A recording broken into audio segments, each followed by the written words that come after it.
Officer, I'm just trying to get to my family. The words echoed across the polished floors of Miami International Airport's Terminal C, cutting through the hum of rolling luggage and tired conversations. It was 6:45 p.m. on a humid Thursday evening, and Baggage Claim Area 7 buzzed with the usual chaos of weary travelers collecting their lives from conveyor belts. Staff Sergeant Marcus Williams stood perfectly still, his hands visible, his posture respectful, despite the exhaustion written across his face.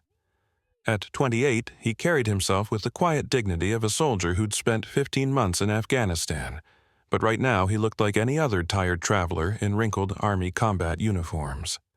The fabric bore the creases of too many hours in airline seats, and his boots showed the scuff marks of a man who'd walked through too many airports to get home.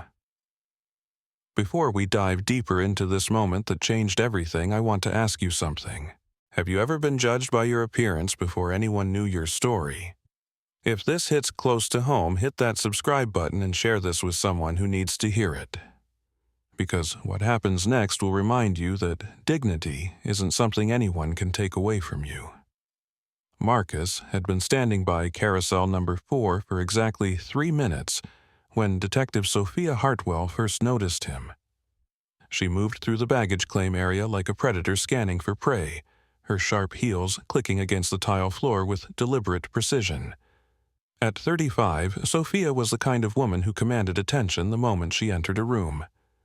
Platinum blonde hair fell in perfect waves past her shoulders, framing a face that belonged on magazine covers rather than police reports. She wore a tailored black blazer that hugged her curves perfectly paired with designer jeans that probably cost more than most people's monthly salary. Her red Christian Louboutin heels added 4 inches to her height and announced her presence with every step.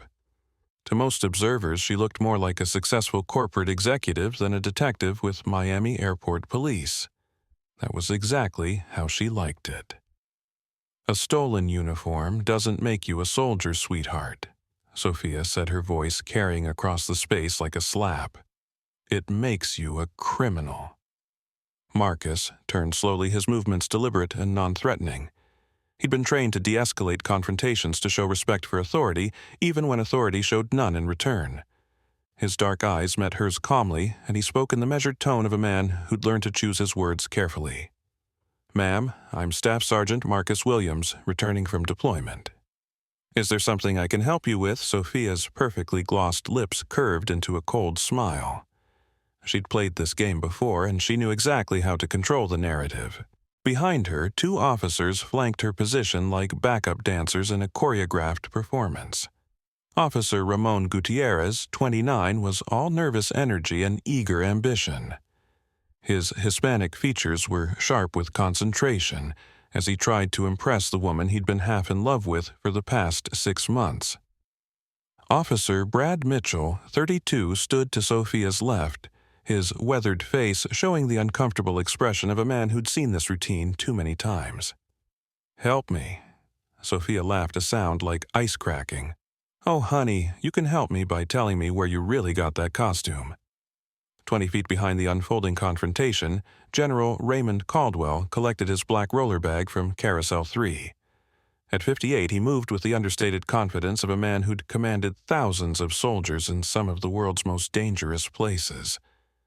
Today, he wore civilian clothes, a navy blazer, khaki slacks, and a crisp white Oxford shirt. Nothing about his appearance screamed military authority, but everything about his bearing whispered of command presence. Caldwell's gray eyes, sharp as steel, locked onto the scene developing near Carousel 4. He recognized the soldier immediately. Staff Sergeant Marcus Williams, the medic who'd saved his son's life 8 months ago in Afghanistan.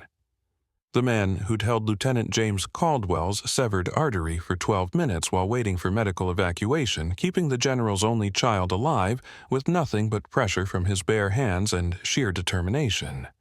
The general stopped walking. His jaw tightened as he watched Sophia circle Marcus like a shark smelling blood in the water. "I need to see some identification," Sophia said, extending her hand with the authority of someone accustomed to immediate compliance. Marcus reached into his cargo pocket without hesitation, producing his military ID card and handing it over. "Of course, ma'am. My orders and leave papers are in my bag if you need those as well." Sophia took the ID and examined it with theatrical suspicion, holding it up to the fluorescent lights as if checking for forgeries. Her perfectly manicured nails painted the same shade of red as her heels tapped against the plastic surface. "Interesting," she said loud enough for nearby travelers to hear. "Very interesting indeed." "Is there a problem with my identification?" Marcus asked, maintaining his respectful tone despite the growing awareness that this interaction was heading somewhere ugly. "Oh, there's definitely a problem," Sophia replied, slipping the ID into her blazer pocket instead of returning it. "You see, sweetie, I've been doing this job for 8 years. I know a fake military ID when I see one." The words hit the air like a physical blow. Several travelers stopped what they were doing, phones coming out of pockets and purses. Someone started recording. The low murmur of conversation shifted to the tense silence of strangers witnessing something that felt very wrong. Marcus blinked, his composure wavering for just a moment. "Ma'am, I assure you that identification is genuine. I'm returning from a 15-month deployment with the 3rd Brigade Combat Team 101st Airborne Division. If there's some confusion. Sophia's laugh was sharp enough to cut glass. "Oh, honey, the only confusion here is yours if you think I'm buying this little performance." She gestured to Raymond, who immediately stepped forward like a trained dog responding to his master's whistle. "Officer Gutierrez, I want you to search this man's belongings. Thoroughly." Ramon's dark eyes lit up with enthusiasm. He'd been waiting months for a chance to impress Detective Hartwell, and this seemed like his moment to shine. He grabbed Marcus's olive drab duffel bag from where it sat beside the carousel and hefted it onto a nearby bench. "Wait," Marcus said, his voice carrying a note of urgency for the first time. "That bag contains personal items for my family, my daughter's gifts." Your daughter Sophia's eyebrows arched in mock surprise. "You mean your fictional daughter, the one you made up to go with your stolen uniform story?" She turned to the growing crowd of onlookers, playing to her audience like a seasoned performer. "Ladies and gentlemen, what we have here is a classic case of stolen valor. This individual has acquired military clothing and identification probably from an online vendor or stolen from an actual service member, and he's using it to gain sympathy and special treatment." Marcus felt heat rise in his chest, but he forced himself to remain calm. He thought of his daughter Isabella, just 4 years old, waiting at home with the welcome banner she'd made with her mother. He thought of his wife Maria, probably checking the flight tracker every few minutes, wondering why he hadn't called yet. "Detective," he said, using her title deliberately, "I understand you're doing your job, but I'm telling you the truth. I've been serving my country for the past 15 months. I earned this uniform, and I earned the right to come home." Sophia stepped closer, invading his personal space with the casual cruelty of someone who knew she held all the power.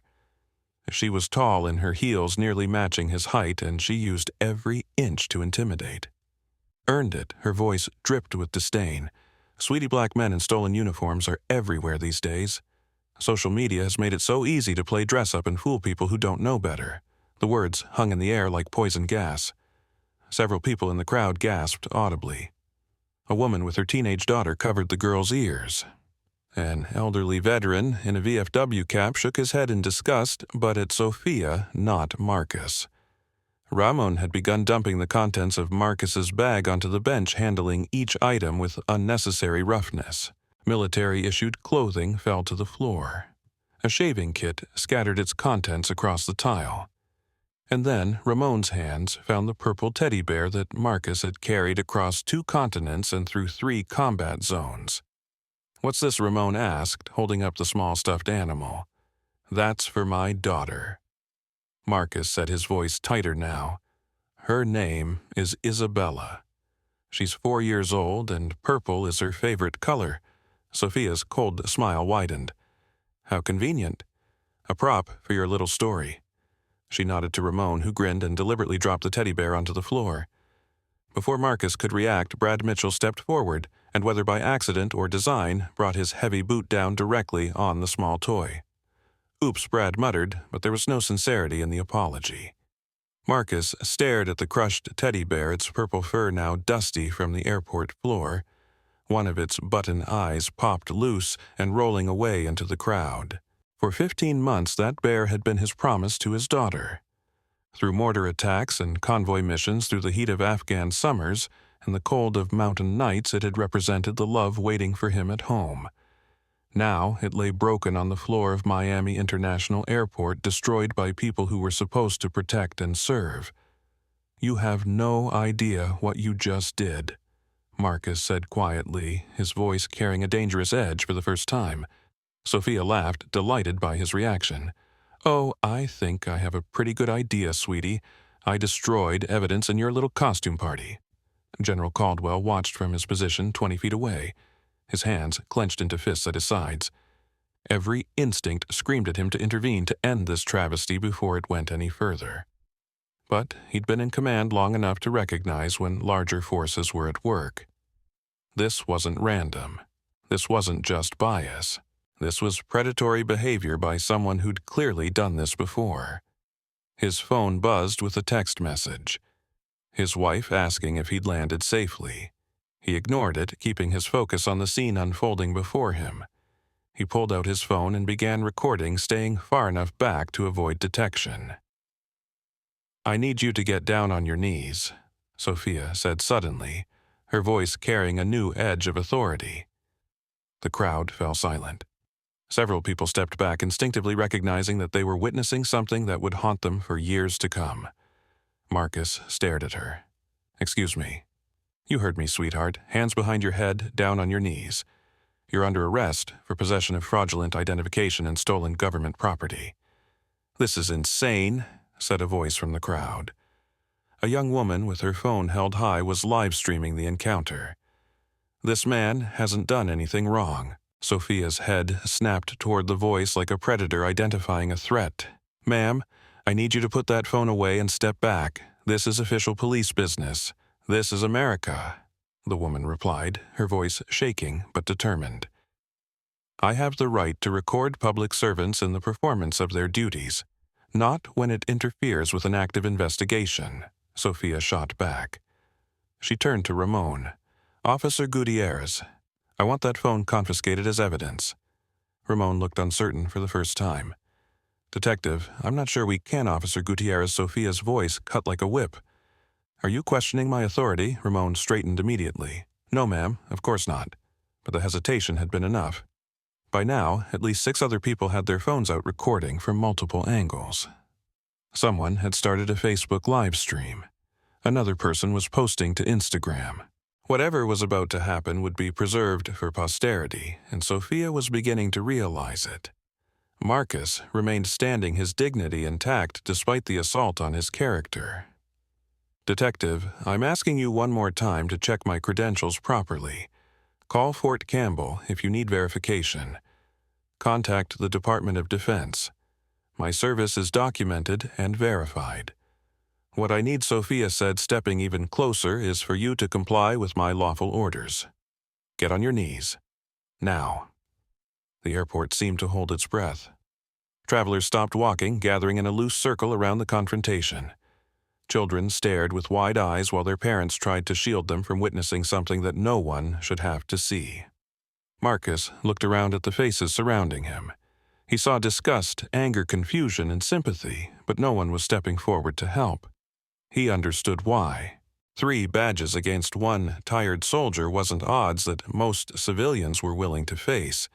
His phone buzzed in his pocket. "A text from Maria Flight Tracker shows you landed 20 minutes ago." "Where are you?" Isabella is bouncing off the walls with excitement. The irony was crushing.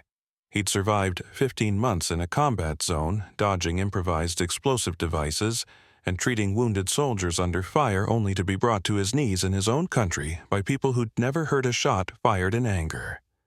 Last chance, Sophia said, her hand moving to the handcuffs on her belt. Knees. Now. That's when General Caldwell took his first step forward.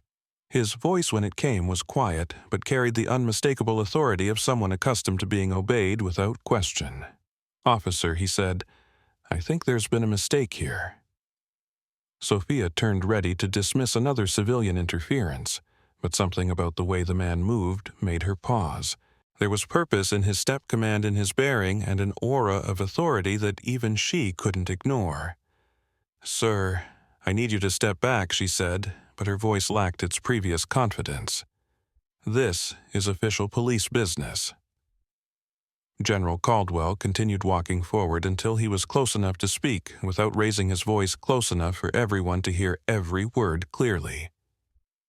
"Officer," he repeated, "you need to release that soldier immediately. And who exactly do you think you are?"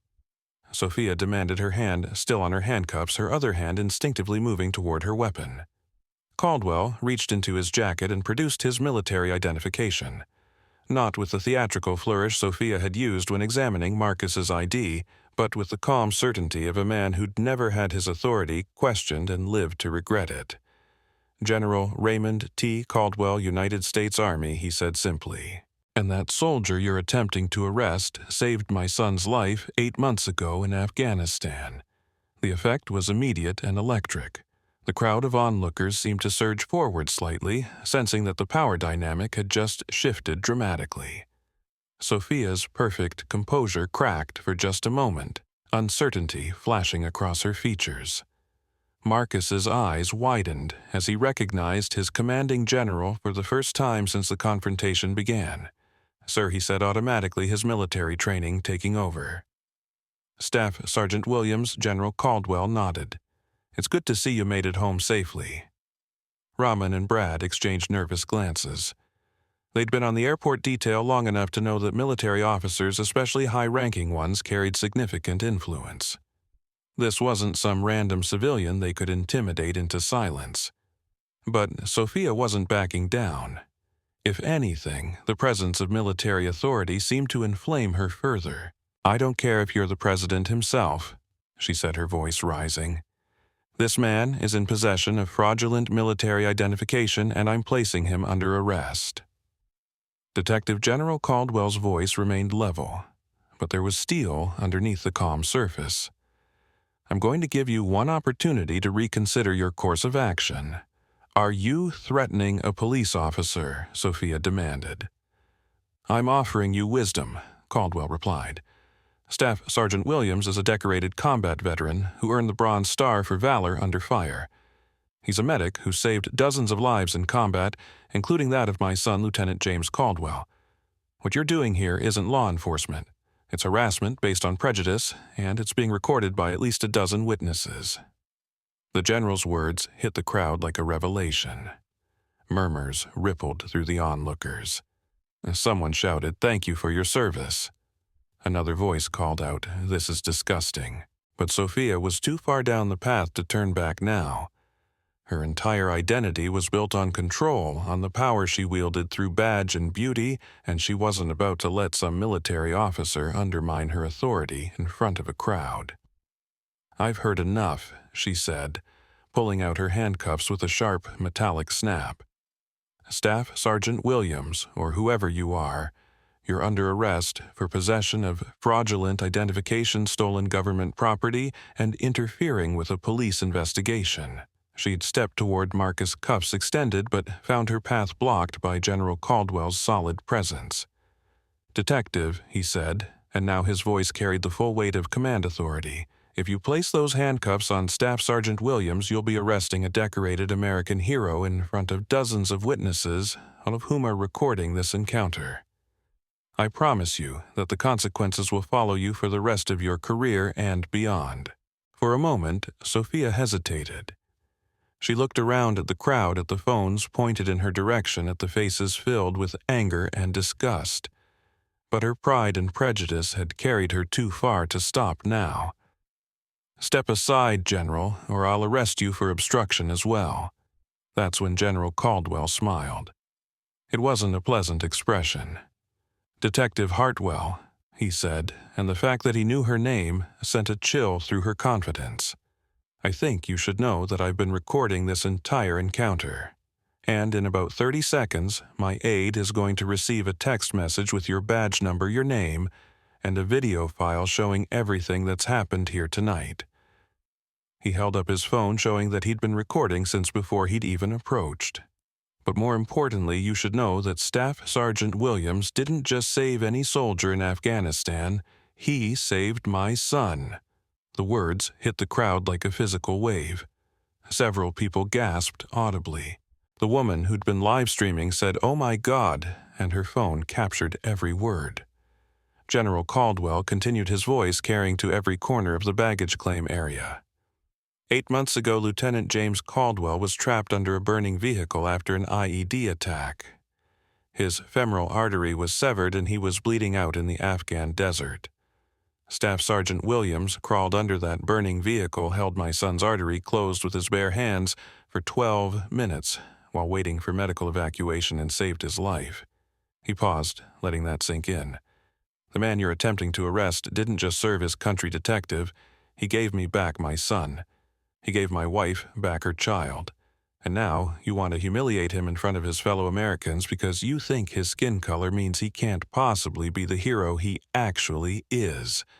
The silence that followed was deafening. Even Sophia seemed stunned by the revelation, her handcuffs still extended but forgotten in her hand. Marcus stood perfectly still, overwhelmed by the moment. He'd never known that the lieutenant he'd saved was General Caldwell's son. In the chaos of combat, you did your job and moved on. You didn't ask about connections or relationships, you just tried to bring everyone home alive. Now, General Caldwell continued, "You have a choice, Detective. You can apologize to Staff Sergeant Williams for this inexcusable treatment, return his identification, and walk away with whatever dignity you have left. Or you can escalate this situation and discover exactly what happens when a general officer decides to make someone's misconduct a national news story." The crowd waited, phones recording witnesses ready to testify to whatever happened next. Sophia Hartwell, for the first time in 8 years of wielding badge authority like a weapon, found herself facing someone who wielded real power, someone who could end her career with a single phone call, someone who commanded respect through service rather than demanding it through intimidation. But rather than backing down, Sophia's eyes hardened with the fury of someone whose worldview was being challenged. She looked at Marcus, then at General Caldwell, then at the crowd of witnesses recording her every move. And then she made the worst decision of her professional life. "I don't care whose son he saved," she said, her voice carrying an edge of desperation mixed with defiance. "Rules are rules. Law is law. And I'm placing this man under arrest." She stepped forward again, reaching for Marcus's wrist with the handcuffs. That's when General Caldwell moved not aggressively but with the decisive action of someone trained to protect those under his command. "Detective," he said, placing himself directly between Sophia and Marcus. "If you want to arrest Staff Sergeant Williams, you'll have to go through me first." The tension in Baggage Claim Area 7 had reached a breaking point. General Caldwell stood like an immovable force between Detective Sophia Hartwell and Staff Sergeant Marcus Williams, his presence radiating the kind of authority that came from 3 decades of military command. Behind him, Marcus remained at attention, processing the revelation that his commanding general was not only present, but actively defending him.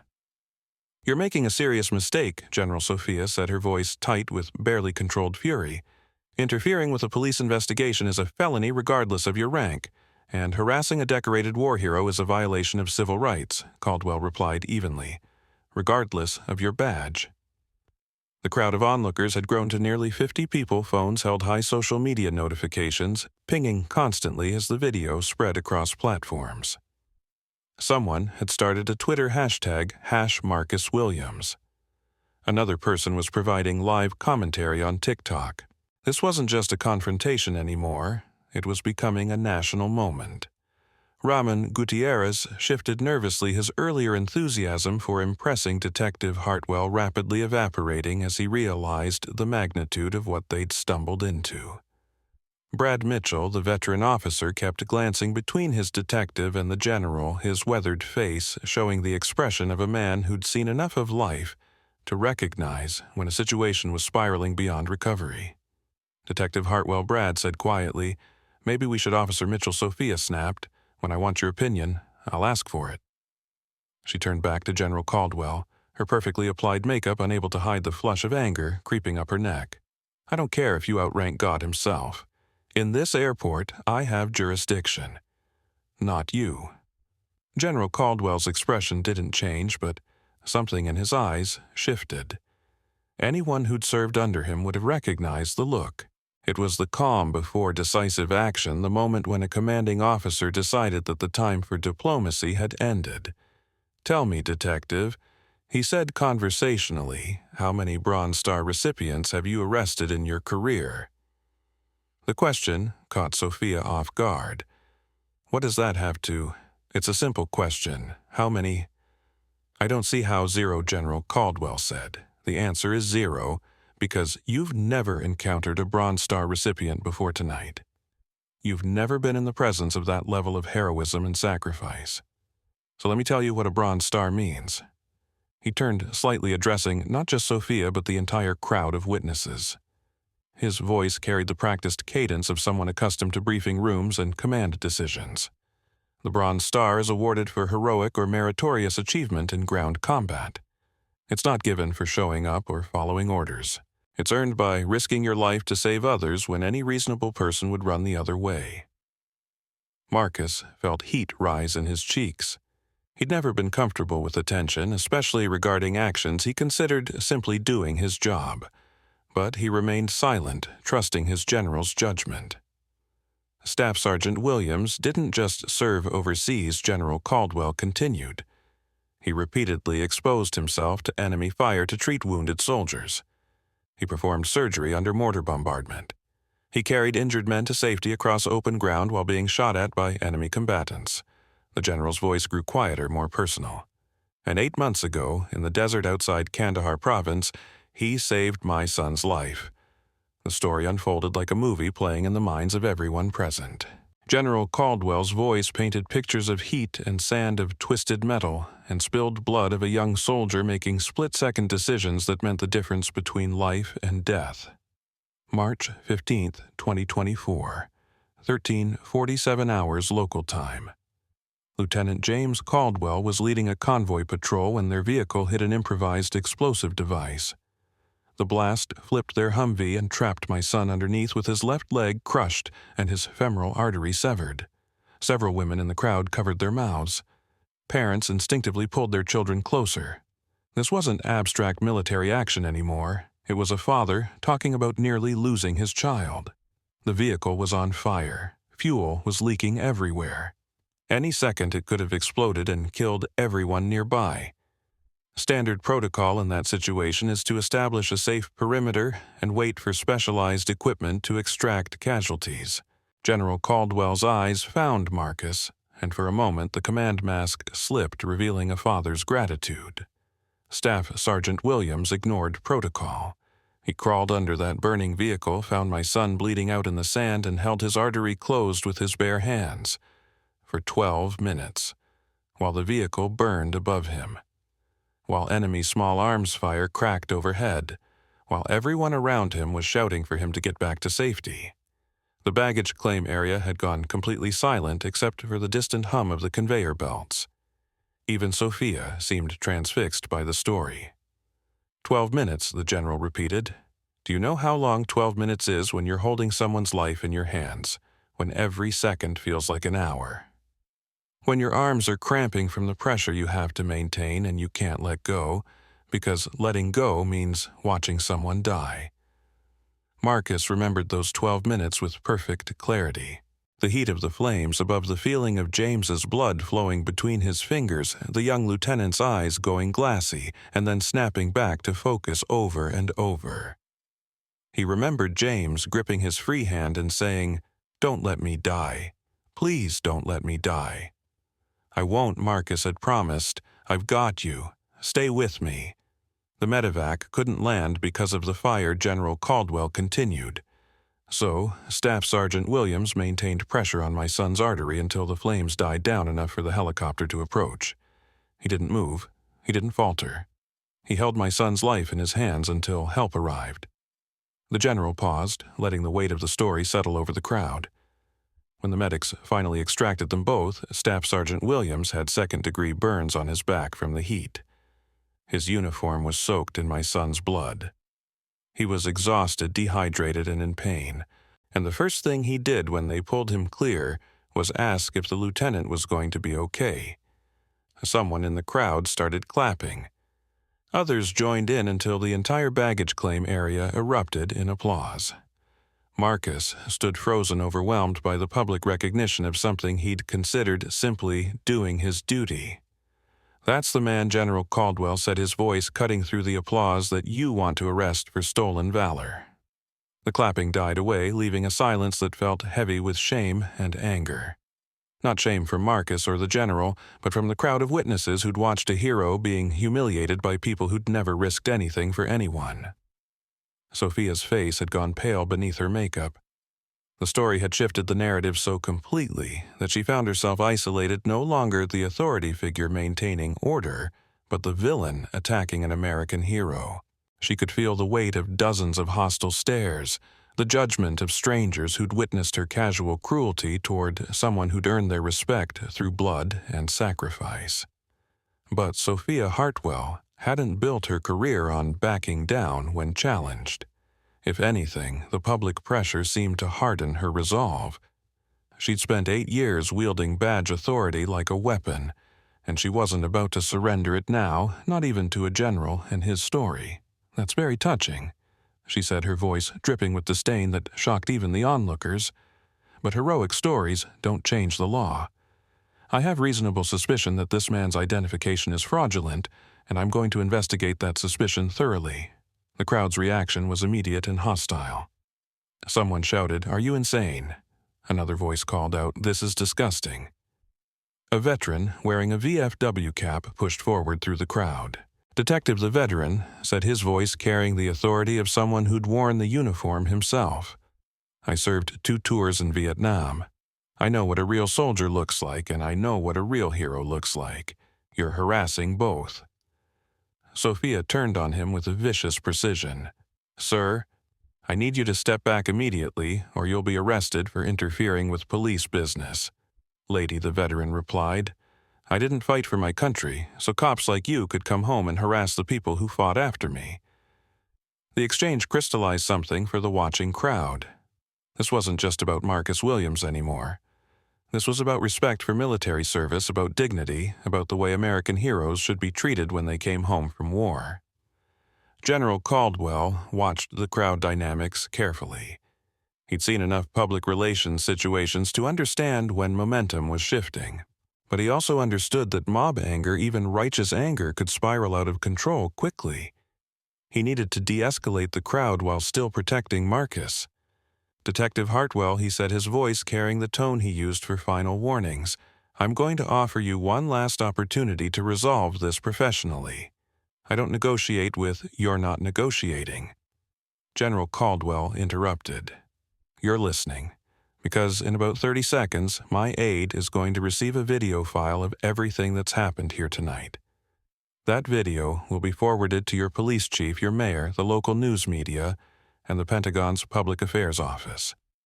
He held up his phone, showing that the recording was still active. "Do you want your career to end tonight, detective? Because that's the choice you're making right now." For the first time since the confrontation began, uncertainty flickered across Sophia's features. She'd been so focused on asserting her authority over Marcus that she hadn't fully considered the broader implications of her actions. But reality was starting to penetrate her anger. A police detective harassing a Bronze Star recipient. A decorated war hero being humiliated in front of dozens of witnesses. The video evidence of her conduct spreading across social media in real time. The political fallout, the media attention, the internal investigations that would follow. But Sophia Hartwell had spent 8 years building her identity around never backing down, never showing weakness, never admitting she might be wrong. Her pride had become a trap, and she was too deep inside it to find her way out. "General," she said, her voice tight with barely controlled rage, "you can threaten me all you want. But law is law. This man is going to be arrested, processed, and investigated. and if you continue to interfere, you'll be arrested as well." The words fell into the baggage claim area like stones into still water, creating ripples of shock and disbelief that spread through the crowd. Several people shouted in protest. Someone started chanting, "Let him go." Others picked up the cry. Marcus watched it all with growing horror. This was exactly what he'd hoped to avoid when he'd maintained his respectful demeanor throughout the confrontation. He'd tried to de-escalate, tried to comply, tried to avoid creating a scene, but the scene had found him anyway, and now his homecoming was turning into a public spectacle that would follow him for the rest of his life. His phone buzzed again. Another text from Maria. "Baby, what's wrong? You always call when you land. Isabella is starting to cry because she thinks something happened to you." The irony was crushing. He'd survived 15 months in Afghanistan, dodging bullets and improvised explosive devices, treating wounded soldiers under enemy fire, only to be detained in his own country by people who'd never heard a shot fired in anger. Detective General Caldwell said, and now his voice carried an edge that made everyone within hearing distance pay attention. "I've given you multiple opportunities to do the right thing. You've declined all of them. So, now we're going to do this the hard way." He speed-dialed a number on his phone. When the call connected, his voice carried the unmistakable tone of someone issuing orders that would be obeyed without question. "Colonel Patterson, this is General Caldwell. I need you to contact General Morrison at Pentagon Public Affairs immediately. We have a situation developing at Miami International Airport involving the harassment of a Bronze Star recipient by local law enforcement. Yes, it's being recorded. Multiple angles. Social media is already active. Staff Sergeant Marcus Williams, 3rd Brigade Combat Team." Sophia's face went white as she listened to one side of a conversation that was about to turn her life upside down. She was beginning to understand that she'd stumbled into something much larger than a routine airport confrontation. Additionally, General Caldwell continued to contact Colonel Rodriguez at JAG and have him reach out to the FBI's Civil Rights Division. This appears to be a pattern-based violation of federal civil rights statutes.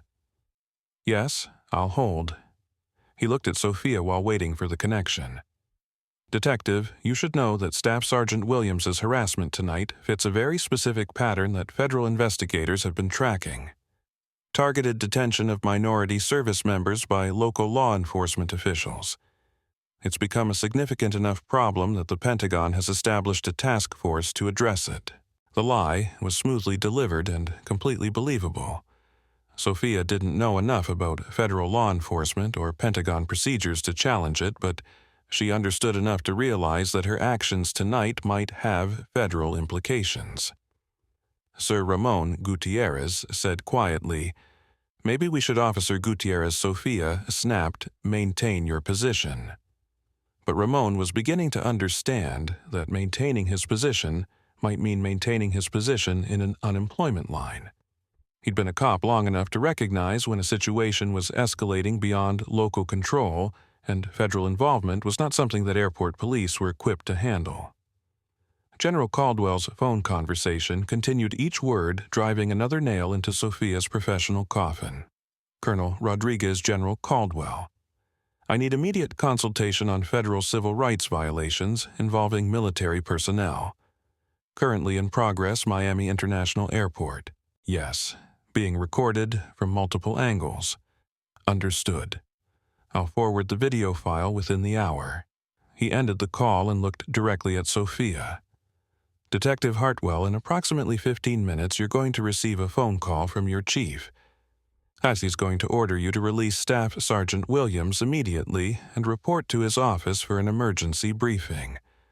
Federal investigators will want to interview you regarding tonight's incident and any similar incidents involving military personnel over the past several years." The words hit Sophia like physical blows.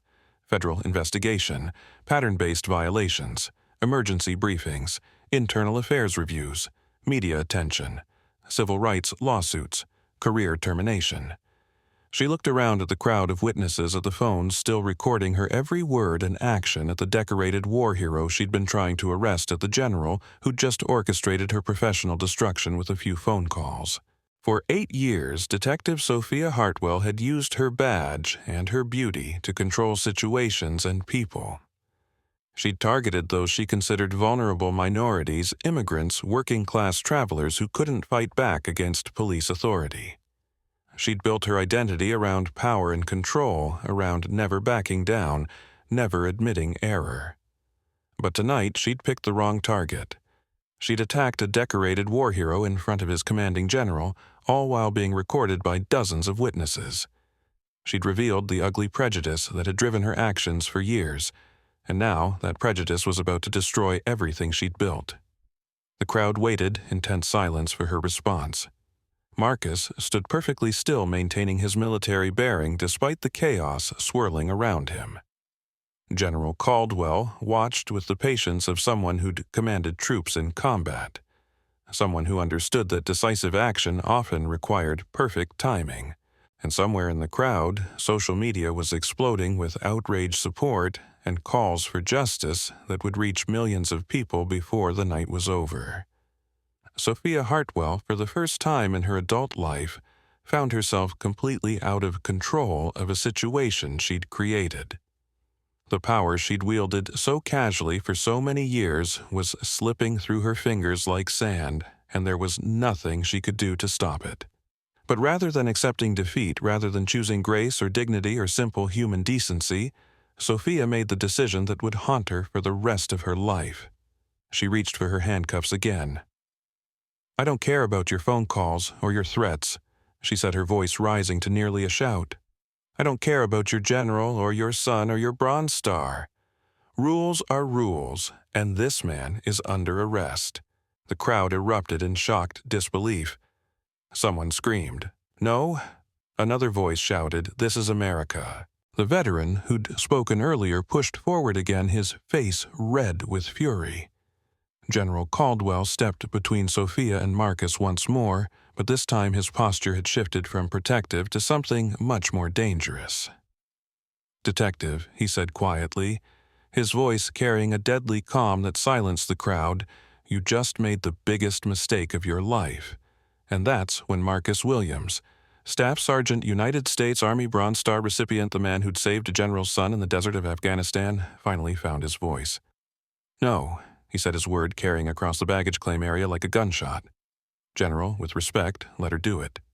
Everyone turned to stare at him. General Caldwell's eyebrows rose in surprise. Sophia hesitated, uncertainty flickering across her face. Marcus stepped forward, moving around his general's protective stance, and looked directly at Detective Sophia Hartwell. "You want to arrest me?" he said, his voice carrying 15 months of combat experience, 8 years of military service, and a lifetime of dignity that no badge could ever take away. "Then do it.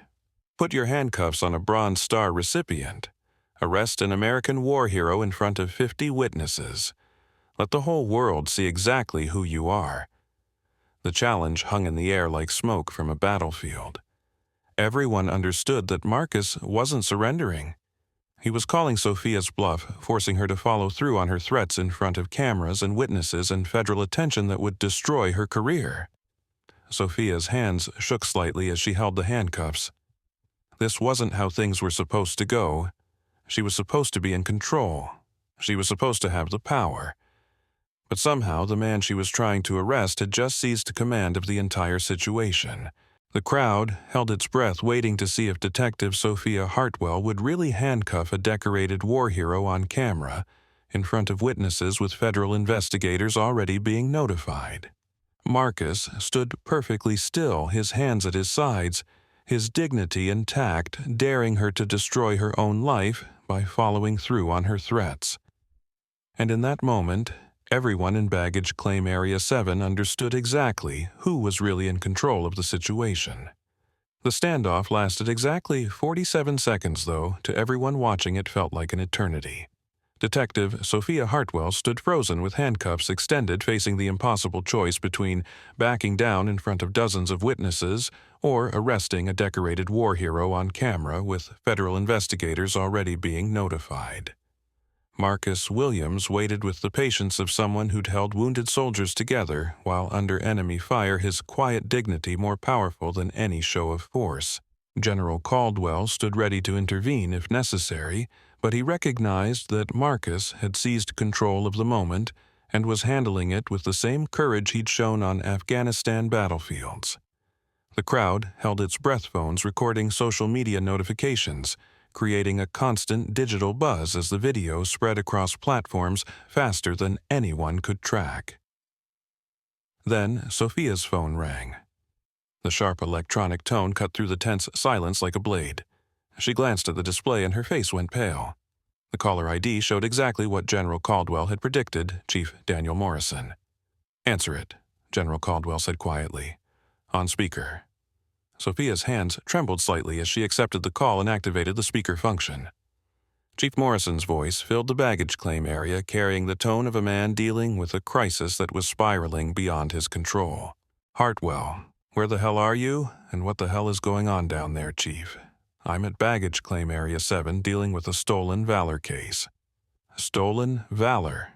Morrison's voice rose to a near shout. "Hartwell, I just got off the phone with the Pentagon." "The Pentagon? They're telling me you're harassing a Bronze Star recipient who saved a general's son. Tell me they're wrong." Sophia looked around desperately as if seeking some escape from the trap she'd built for herself. "Chief, the situation is more complicated than—" "The situation," Morrison interrupted, "is that I have the mayor calling me. I have federal investigators requesting video footage, and I have social media posts going viral showing one of my detectives humiliating a war hero. So let me ask you again, are you currently detaining Staff Sergeant Marcus Williams?" The question hung in the air like an accusation. Everyone in the crowd could hear the fury and panic in the chief's voice. This wasn't just about Sophia anymore. Her actions were threatening the entire department. "I was conducting a routine investigation of suspicious Hartwell." Morrison's voice cracked like a whip. "Answer the goddamn question. Are you currently detaining Staff Sergeant Marcus Williams?" Sophia's perfect composure finally cracked completely. "Yes, but release him. Immediately. Return his identification. Apologize. And get your ass to my office right now. Chief, I can't just— you can and you will. That's a direct order, Detective. Release Staff Sergeant Williams immediately, or you'll be suspended before you make it back to your car." The crowd erupted in applause and cheers. Someone shouted, "About time," another voice called out justice. The veteran, who'd spoken earlier, nodded grimly, recognizing the sound of authority being properly exercised. But Sophia wasn't finished. 8 years of never backing down, never admitting error, never surrendering control had created a psychological trap that she couldn't escape even when faced with direct orders from her superior. "Chief Morrison," she said, her voice carrying a desperate edge, "I have reasonable suspicion that this man's military identification is fraudulent. Federal law requires me to investigate Hartwell." Morrison's voice had gone deadly quiet, the kind of calm that seasoned police officers recognized as the prelude to career-ending consequences. "Let me explain something to you. In the past 30 minutes, I've received calls from the Pentagon, the FBI's Civil Rights Division, the Mayor's Office, and 3 different news organizations. Video of your conduct tonight is currently trending on Twitter, Facebook, and TikTok with over 200,000 views and climbing." The numbers hit the crowd like a physical impact. 200,000 people had already seen Detective Sophia Hartwell humiliating a war hero. By morning, it would be millions. Morrison continued, his voice carrying the tone of someone delivering a death sentence. "The Bronze Star recipient you're harassing saved the life of Lieutenant James Caldwell, son of General Raymond Caldwell, who is currently standing right there watching you destroy our department's reputation on live video. So when I tell you to release Staff Sergeant Williams immediately, I'm not offering you a suggestion. I'm giving you a direct order that might be the only thing standing between you and federal civil rights charges." Silence fell over the baggage claim area. Even the normal sounds of airport activity seemed muted, as if the entire terminal was holding its breath. Sophia looked around at the faces surrounding her, the hostile crowd, the recording phones, the decorated war hero she'd been trying to arrest, the general who'd just orchestrated her professional destruction. She was trapped in a corner of her own making, with no way out, except through the complete destruction of everything she'd built. But pride, that deadly sin that had driven her actions for 8 years, refused to let her surrender gracefully. "I don't care," she said, her voice rising to nearly a scream. "I don't care about your phone calls or your federal investigators or your social media. This man was under arrest, and I'm taking him in." She lunged forward with the handcuffs, trying to grab Marcus's wrist. But Marcus, with reflexes honed by combat experience, simply stepped back, easily avoiding her grasp. "Detective Hartwell," he said calmly, "you're making a mistake that you'll regret for the rest of your life." "The only mistake," Sophia snarled, "was thinking I'd let some fake soldier intimidate me with his stolen uniform and made-up stories." The words hit the crowd like a physical slap. The insult was so outrageous, so obviously driven by prejudice and hatred, that several people gasped audibly. The veteran, who'd been supporting Marcus, pushed forward, his face red with fury. "Lady," he said, his voice carrying the authority of someone who'd earned his opinions in combat, "you just called a Bronze Star recipient a fake soldier," in front of his commanding general. "While being recorded, you're either stupid racist or completely insane." "I'm a police detective," Sophia shot back. "And I don't need lectures from "you're a disgrace," the veteran interrupted. "You're a disgrace to that badge, to law enforcement, and to every American who's ever worn a uniform." The crowd murmured agreement. Someone started chanting, "Shame on you." Others picked up the cry until the entire baggage claim area was filled with angry voices demanding justice. Through it all, Marcus remained perfectly calm, his military bearing intact despite the chaos swirling around him. He'd been trained to maintain composure under stress, and 15 months of combat had given him perspective that few civilians could understand. This wasn't enemy fire or improvised explosive devices.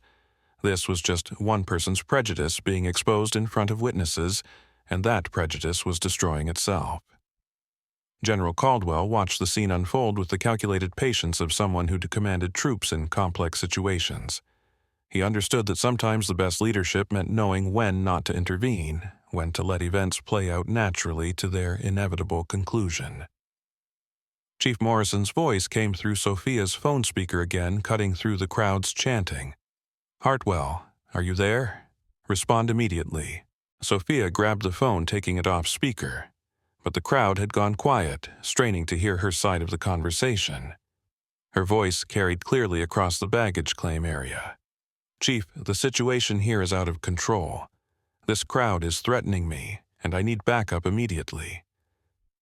Even without hearing Morrison's response, everyone could see Sophia's face growing paler as she listened.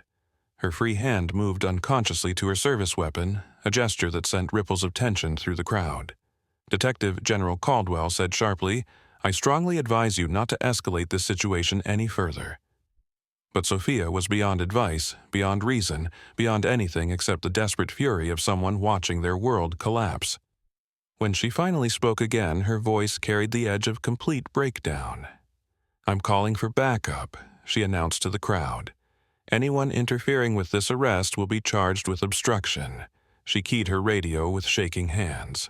"Dispatch, this is Detective 447. I need immediate backup at Terminal C Baggage Claim Area 7. I have a hostile crowd interfering with an arrest." The response crackled back through her radio, loud enough for everyone to hear. "Detective 447, this is Sergeant Williams in dispatch. Chief Morrison has ordered all units to stand down regarding your situation. You are to release your subject immediately and report to headquarters." Even the police dispatcher was contradicting her now. Sophia stared at her radio in shock, finally beginning to understand the magnitude of what she'd created. That's when the first news crew arrived. A reporter and cameraman from Channel 7 News pushed through the crowd, having been alerted by social media posts and police scanner traffic.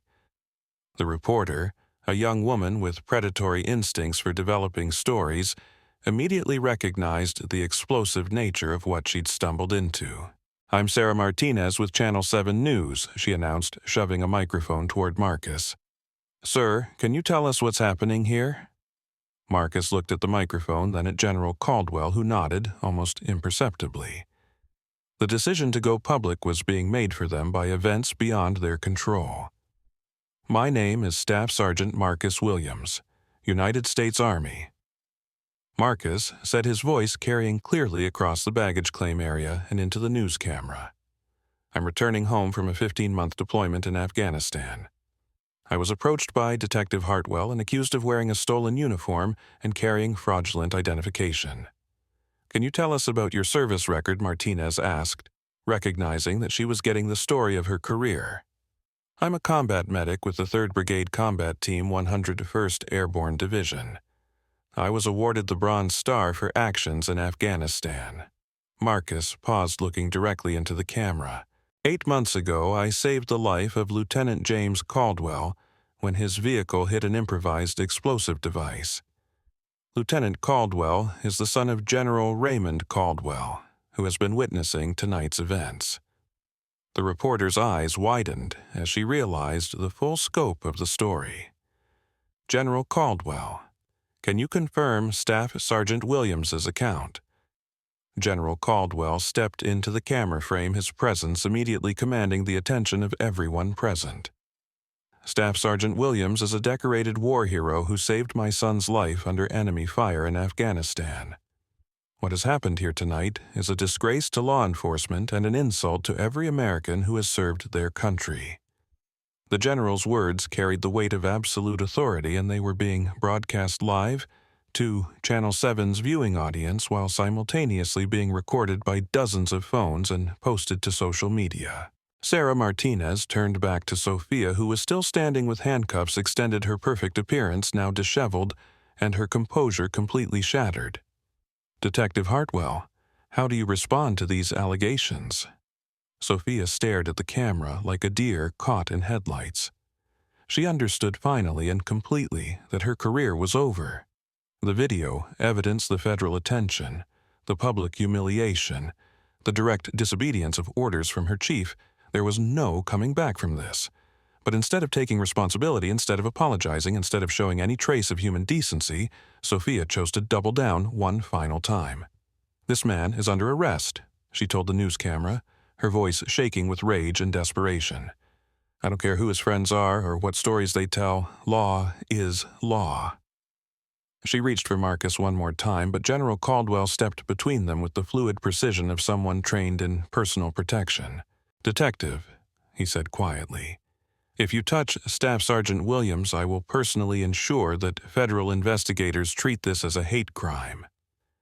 The words carried the absolute certainty of someone who commanded that kind of influence. Sophia finally understood that she wasn't just fighting Marcus Williams, or even General Caldwell. She was fighting the United States Army, the Pentagon Federal Civil Rights Investigators, and the Court of Public Opinion, all while being recorded from multiple angles. Her hand fell to her side, the handcuffs dropping to the floor with a metallic clatter that seemed to echo through the suddenly quiet baggage claim area. "This isn't over," she whispered, but everyone could hear that it was. Chief Morrison's voice came through her phone one final time, his tone carrying the finality of a professional execution. "Detective Hartwell, you are hereby suspended pending internal investigation. Turn in your badge and weapon immediately upon return to headquarters." The words hit Sophia like physical blows. Suspended, badge revoked, weapon confiscated, career destroyed.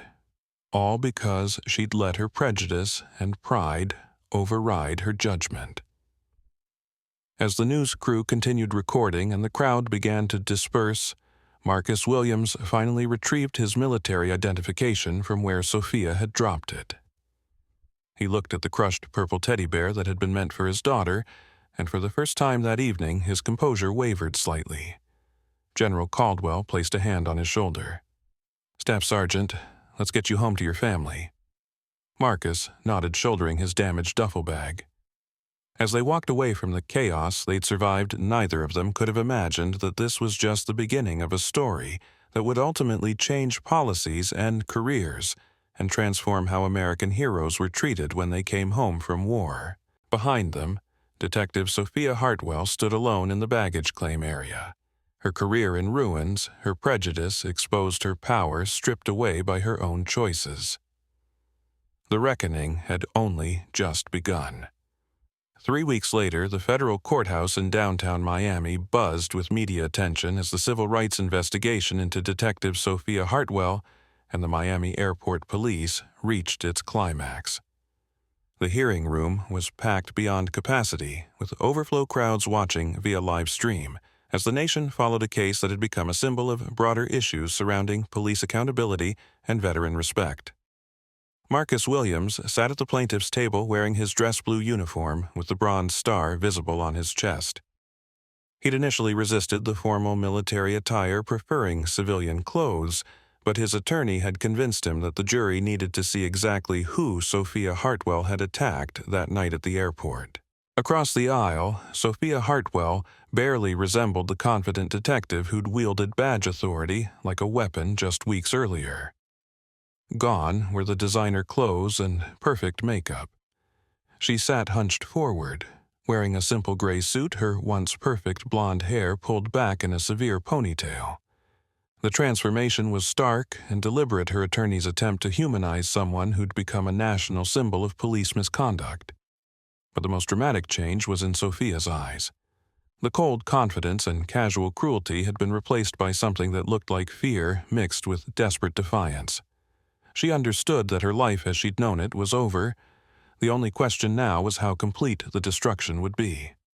Federal Prosecutor James Harrison stood to present his opening statement, and his voice carried the weight of the Justice Department's Civil Rights Division. Ladies and gentlemen of the jury, this case is about more than one detective's abuse of power. It's about a pattern of targeting American military personnel based on race, a conspiracy to cover up civil rights violations, and an institutional failure that allowed harassment to continue for years. Harrison moved to the evidence table where enlarged photographs from the airport confrontation dominated the display. You will see video evidence of Detective Hartwell's treatment of Staff Sergeant Marcus Williams, a decorated Bronze Star recipient who served 15 months in Afghanistan. You will hear testimony about the targeting of minority veterans by airport police. And you will learn about a cover-up that reaches the highest levels of law enforcement in Miami-Dade County. Marcus watched the prosecutor present evidence that painted a picture far worse than he'd imagined. This wasn't just about his treatment at the airport. Federal investigators had uncovered a pattern of abuse spanning 4 years involving dozens of victims, all minority veterans or service members traveling through Miami International Airport. The evidence was overwhelming. Body camera footage that had been deliberately deleted, witness statements that had been buried, complaint files that had disappeared from internal affairs databases, a network of corruption that protected officers like Sophia while silencing their victims. The defense will try to convince you that Detective Hartwell's actions were the result of poor judgment or inadequate training, Harrison continued. The evidence will show that her actions were deliberate, targeted, and part of a broader pattern of civil rights violations that she and others engaged in with the knowledge and protection of their superiors. When Harrison finished his opening statement, Sophia's defense attorney rose to present his case. Raymond Caldwell, no relation to the general, was a seasoned criminal defense lawyer who'd built his reputation defending corrupt police officers. His strategy was predictable, but professionally executed. Ladies and gentlemen, Detective Hartwell is not the villain that the prosecution wants you to believe she is.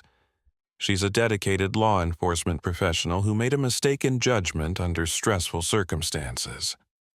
The airport environment is chaotic, dangerous, and requires split-second decisions that are easy to criticize in hindsight, but much more difficult to make in real time.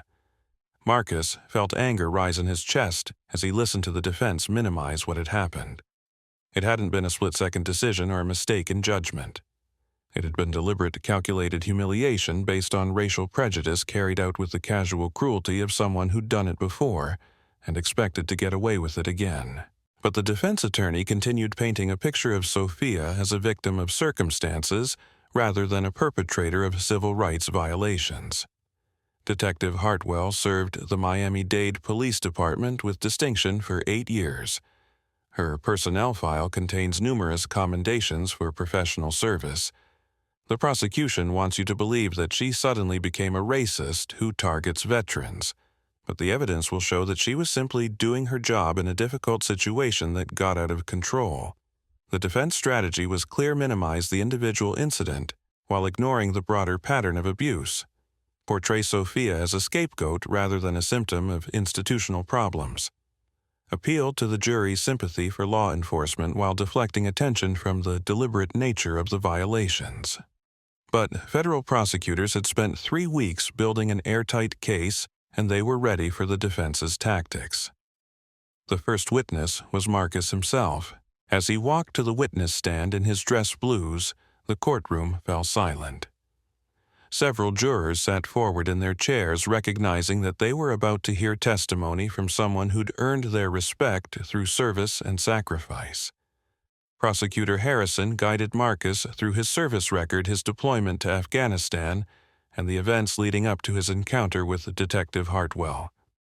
Marcus's voice remained steady and professional as he recounted the humiliation he'd experienced, but emotion crept in when he described watching his daughter's teddy bear being crushed under Officer Mitchell's boot. Staff Sergeant Williams Harrison said, "Can you describe your feelings when Detective Hartwell accused you of stolen valor?" Marcus was quiet for a long moment, choosing his words carefully. "Sir, stolen valor is one of the most serious accusations you can make against a service member. It attacks not just your honesty, but everything you've sacrificed for your country. When someone accuses you of faking your service, they're calling you a coward and a liar. How did Detective Hartwell's treatment affect you personally?" "It made me question whether the country I'd served for 8 years actually wanted me home," Marcus replied. "I'd spent 15 months in Afghanistan treating wounded soldiers living in constant danger, missing my daughter's birthday, and my wife's struggles as a single parent. And when I came home, the first representative of American law enforcement I encountered treated me like a criminal because of the color of my skin." The courtroom was absolutely silent as Marcus spoke. Several jurors were visibly emotional, and even some of the media representatives seemed affected by his testimony. Defense attorney Caldwell's cross-examination was respectful, but pointed, trying to establish that Marcus had been uncooperative or somehow provoked Sophia's response. But Marcus's military bearing and calm responses made the defense strategy backfire, highlighting the contrast between his professionalism and Sophia's conduct. Staff Sergeant Williams Caldwell said, "Isn't it true that you refused to comply with Detective Hartwell's lawful orders?" "Sir, I complied with every lawful order," Marcus replied. "I provided identification when requested. I submitted to a search of my belongings, and I maintained a respectful demeanor throughout the encounter. What I did not do was confess to crimes I hadn't committed or accept accusations that I was impersonating a service member. But you did become confrontational when, sir, respectfully, there's nothing confrontational about defending your honor when it's being attacked," Marcus interrupted. "Detective Hartwell accused me of stolen valor, which is both a federal crime and a personal insult to everyone who's ever worn this uniform. I had a right to defend myself against false accusations." The cross-examination continued for 2 hours, but defense attorney Caldwell made no meaningful progress in undermining Marcus's credibility or painting him as the aggressor in the encounter. The second day of testimony brought the witness everyone had been waiting for, Lieutenant James Caldwell, the general's son whose life Marcus had saved in Afghanistan. James entered the courtroom in his Army dress uniform, walking with a slight limp from injuries that had nearly cost him his leg. The courtroom held its breath as James took the witness stand. This wasn't just another witness. This was the human connection that gave meaning to Marcus's heroism and context to Sophia's cruelty. Prosecutor Harrison established James's military credentials and the circumstances of his injury before getting to the heart of his testimony. "Lieutenant Caldwell, can you describe what happened on March 15, 2024, outside Kandahar province?" James's voice carried the precision of a military briefing, but emotion crept in as he described the IED explosion that nearly killed him. "Our convoy hit an improvised explosive device at approximately 13:47 hours. The blast flipped our vehicle and trapped me underneath with my leg crushed and my femoral artery severed. What would have happened if Staff Sergeant Williams hadn't intervened? I would have died," James said simply. "The medical examiner later determined that I had perhaps 3 minutes before blood loss would have caused irreversible damage." Staff Sergeant Williams kept me alive by holding my artery closed with his bare hands while our vehicle burned above us. Harrison moved to the evidence table and retrieved several photographs from the rescue scene. Lieutenant, I'm showing you prosecution exhibits 47 through 52. Can you identify these images?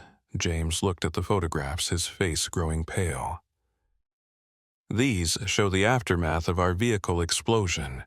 You can see the burn damage, the twisted metal, the blood in the sand where Staff Sergeant Williams held me for 12 minutes. 12 minutes under a burning vehicle holding your life in his hands. Yes, sir, 12 minutes, that felt like 12 hours. I was conscious for most of it, screaming from the pain, begging him not to let me die. He kept telling me he wouldn't let go, that he had me, that help was coming. The courtroom was absolutely silent except for the sound of several people crying quietly. Marcus sat perfectly still, remembering those 12 minutes with perfect clarity, remembering the weight of James's life in his hands.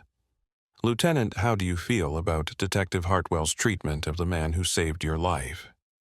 James turned to look directly at Sophia, his young face hardening with controlled anger. Staff Sergeant Williams is a hero who risked his own life to save mine. He's earned the respect and gratitude of every American. What Detective Hartwell did to him was a disgrace to law enforcement and an insult to every service member who's ever worn the uniform. The impact of James's testimony was immediate and devastating. Several jurors were openly crying. Media representatives typed frantically, knowing they were witnessing the kind of testimony that would be quoted in news reports for years to come. Defense attorney Caldwell's cross-examination of James was brief and respectful, recognizing that attacking the young officer would only backfire with the jury. But he did try to establish that the airport incident was separate from James's rescue, that personal heroism didn't exempt someone from normal law enforcement procedures. Lieutenant Caldwell, he said, while we all appreciate Staff Sergeant Williams's heroism in Afghanistan, wouldn't you agree that police officers have a duty to investigate suspicious circumstances regardless of someone's service record? James's response was immediate and sharp. Sir, there was nothing suspicious about Staff Sergeant Williams's circumstances, except Detective Hartwell's decision to target him based on his race. A professional law enforcement officer would have verified his credentials through proper channels rather than humiliating a war hero in public. The third day of testimony brought the evidence that transformed the case from an individual incident into a federal conspiracy investigation. FBI agent Patricia Sullivan took the witness stand with a thick file of evidence documenting years of abuse by airport police. Agent Sullivan, Prosecutor Harrison began. Can you describe the scope of your investigation into the Miami Airport Police Department? Over the past 3 weeks, we've identified 23 separate incidents involving the targeted harassment of minority veterans and active duty military personnel by airport police officers, primarily Detective Hartwell and her associates. These incidents span a 4-year period and follow a consistent pattern. Sullivan opened her file and retrieved a series of reports. The victims include an Air Force Master Sergeant detained for 2 hours on suspicion of uniform fraud, a Navy petty officer whose military ID was confiscated and held for a week, and a Marine corporal who was strip-searched based on allegations that his dress uniform was stolen. The evidence was overwhelming. Case after case of minority service members being targeted, humiliated, and abused by the same group of officers. Complaint after complaint being buried by supervisors who were either complicit or intimidated into silence. Agent Sullivan, did you find evidence of institutional cover-up? Yes. We identified a pattern of evidence tampering witness intimidation and deliberate obstruction by supervisors including Chief Daniel Morrison, Captain Linda Burke, and Councilman Eduardo Vasquez, who used his political position to pressure victims into dropping their complaints. The conspiracy was broader and more corrupt than anyone had imagined. It wasn't just individual officers abusing their authority, it was an institutional system designed to protect that abuse while silencing victims. The final piece of evidence was the body camera footage that had been recovered from deleted files. The jury watched in stunned silence as Detective Sophia Hartwell smiled into the camera before approaching Marcus saying, "Watch this." I'm going to have some fun. The footage showed her deliberate cruelty, her obvious enjoyment of the power she wielded, and her complete lack of respect for Marcus's dignity or service. When the video ended, the courtroom was absolutely silent. Sophia's defense attorney had no response to the video evidence. His client had been caught on camera revealing her true motivations, and no amount of legal maneuvering could explain away her own words. The prosecution rested its case after 3 days of devastating testimony. The defense called character witnesses for Sophia fellow officers who testified about her professional service record, but their testimony felt hollow in the face of the video evidence and victim impact statements. When closing arguments began, Prosecutor Harrison summarized the case with the passion of someone who understood its broader significance. Ladies and gentlemen of the jury, this case is about more than Detective Hartwell's individual actions. It's about whether we as Americans will tolerate the abuse of the men and women who serve our country. It's about whether badge authority includes the right to humiliate war heroes based on racial prejudice. He paused, looking directly at the jury. Staff Sergeant Marcus Williams served his country with honor for 8 years. He earned the Bronze Star for saving Lieutenant Caldwell's life under enemy fire in Afghanistan. He came home expecting to be treated with the respect and dignity that all veterans deserve. Instead, he was humiliated by Detective Hartwell, who took pleasure in abusing her authority. Harrison's voice grew stronger as he reached his conclusion. The evidence shows that Detective Hartwell's actions were not a mistake or poor judgment. They were deliberate civil rights violations carried out with the knowledge and protection of a corrupt system. Staff Sergeant Williams deserves justice. Every veteran deserves better than what happened at Miami International Airport that night. Defense attorney Caldwell's closing argument was professionally delivered but unconvincing. He painted Sophia as a victim of circumstances, a good officer who made a single mistake, but the evidence had destroyed any credibility his defense might have had. The jury deliberated for less than 4 hours before returning with their verdict. On the charge of civil rights violations under federal statute, we find the defendant guilty. The words echoed through the packed courtroom like thunder. Sophia collapsed into her chair, finally understanding that her 8-year career of abusing authority had come to an end. Marcus sat perfectly still, feeling a mixture of vindication and sadness for the waste of human potential that Sophia's choices represented. But the individual trial was only the beginning of the transformation that would follow.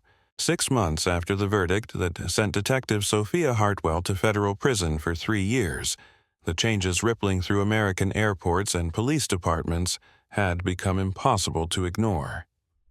What had started as one man's humiliation had evolved into a national reckoning with how veterans were treated when they came home from war.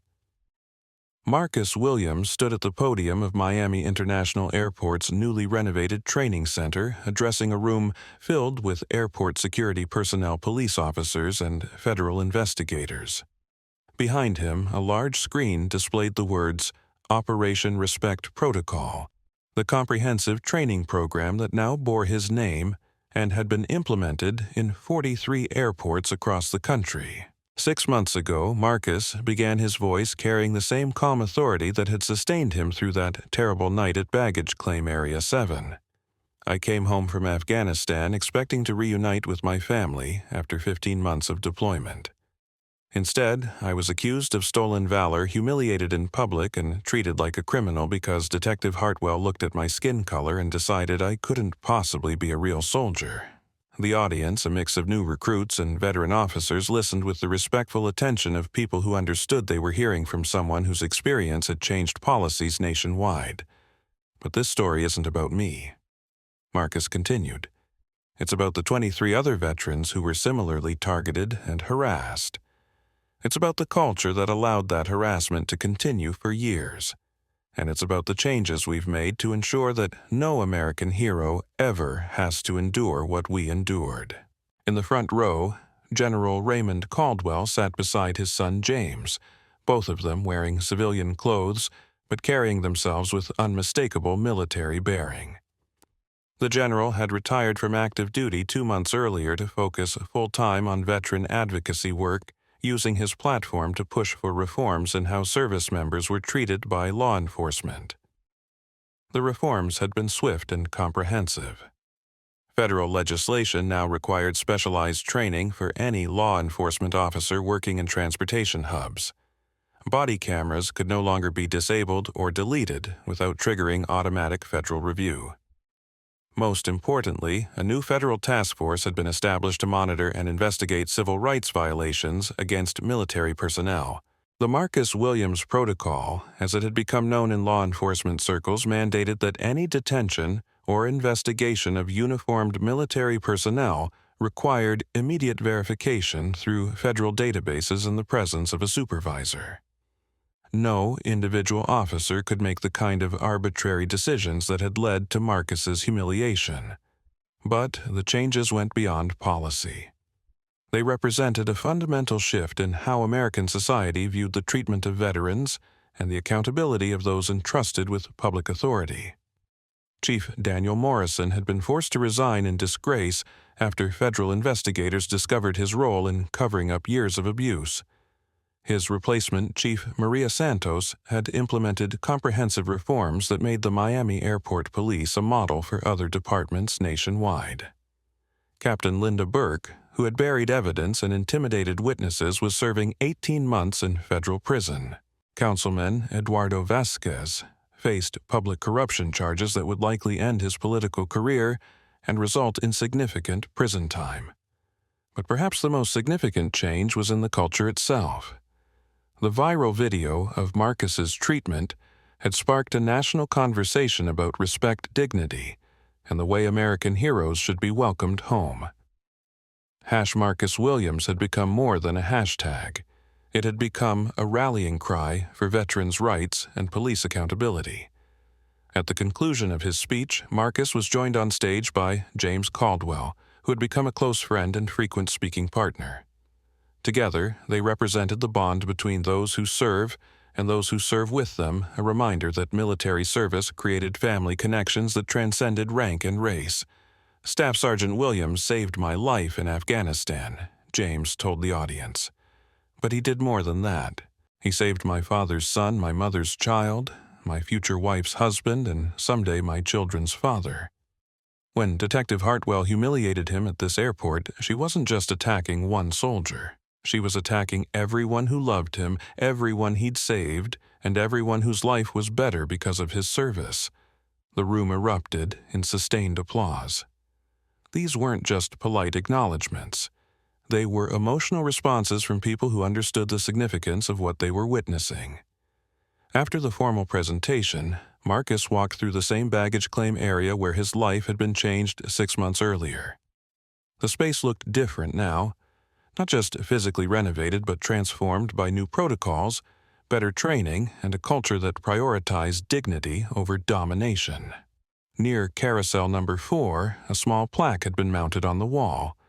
It read, "In honor of all veterans who have served with dignity and deserve to be welcomed home with respect, dedicated to Staff Sergeant Marcus Williams and all those who stand for justice."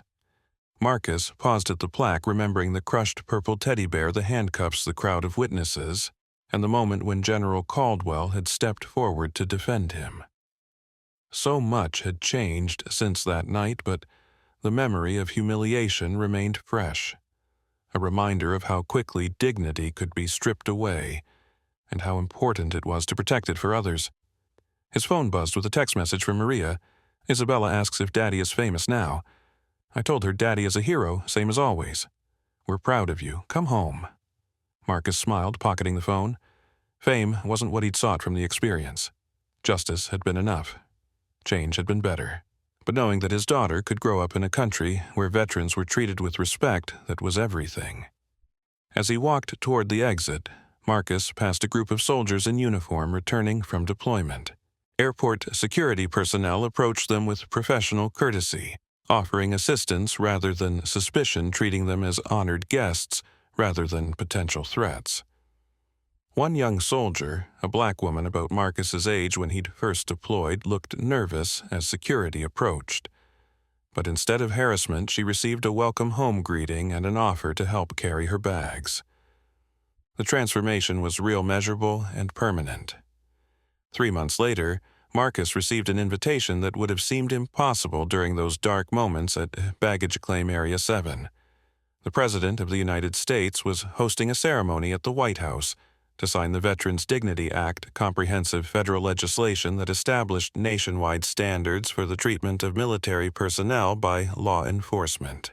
Marcus stood in the Rose Garden alongside General Caldwell James and representatives from veteran organizations across the country as the President prepared to sign the bill into law. This legislation, the President said, ensures that American heroes will never again face the kind of treatment that Staff Sergeant Marcus Williams endured. It establishes clear protocols, mandatory training, and federal oversight to protect the dignity of those who have served our nation. The President looked directly at Marcus as he continued. Staff Sergeant Williams' courage in standing up for his dignity, even in the face of harassment, has created lasting change that will protect countless veterans for generations to come. His quiet heroism, first in Afghanistan and then in an airport baggage claim, reminds us that true strength comes from maintaining your principles even when others try to strip away your dignity.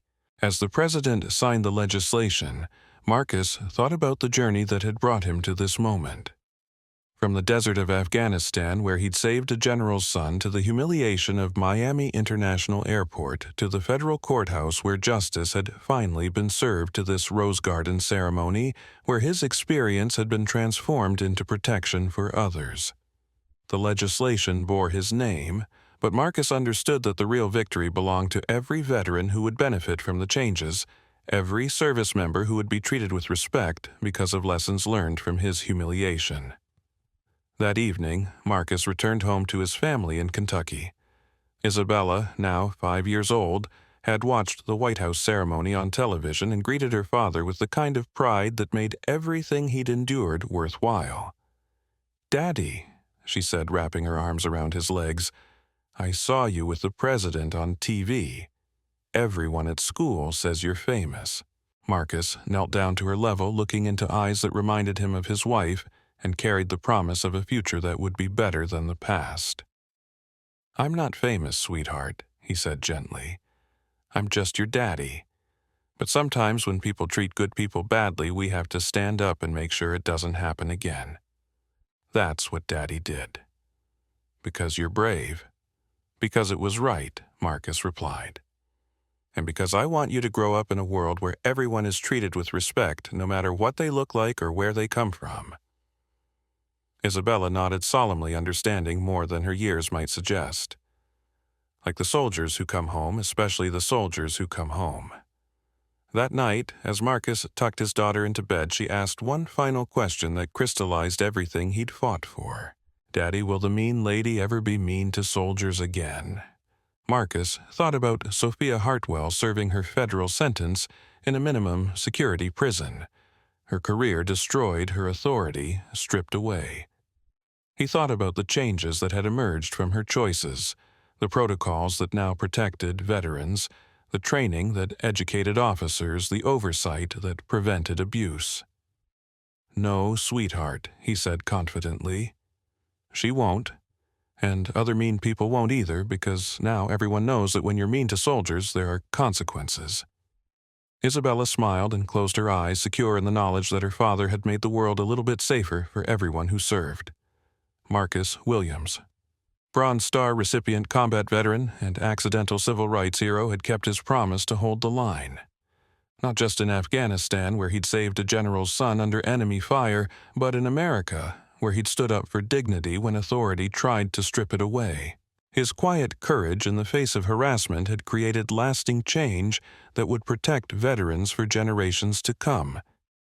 And in the end, that legacy of respect and dignity was worth far more than any medal or recognition. Because true heroes don't seek fame. They just refuse to let injustice stand unchallenged, even when it costs them everything. If this story moved you, if it reminded you that dignity and respect are worth fighting for, then I need you to do something important right now. Hit that like button to show your support for veterans like Marcus Williams. Subscribe to this channel so you never miss stories of courage and justice that need to be heard. And most importantly, share this video with everyone you know. Share it with your family, your friends, your co-workers. Share it with anyone who believes that our heroes deserve better. Share it with anyone who thinks one person can't make a difference. Because Marcus Williams proved that standing up for what's right, even when you're standing alone, can change the world. Every share helps spread this message of hope and justice. Every like shows that people still care about doing the right thing. Every subscription helps us tell more stories of ordinary people who did extraordinary things simply because it was right. So don't just watch. Take action. Like, subscribe, and share this story, because the next time someone needs to stand up for what's right, it might just be you. And when that moment comes, remember Marcus Williams, remember his quiet courage, and remember that dignity is something no one can take away from you unless you let them.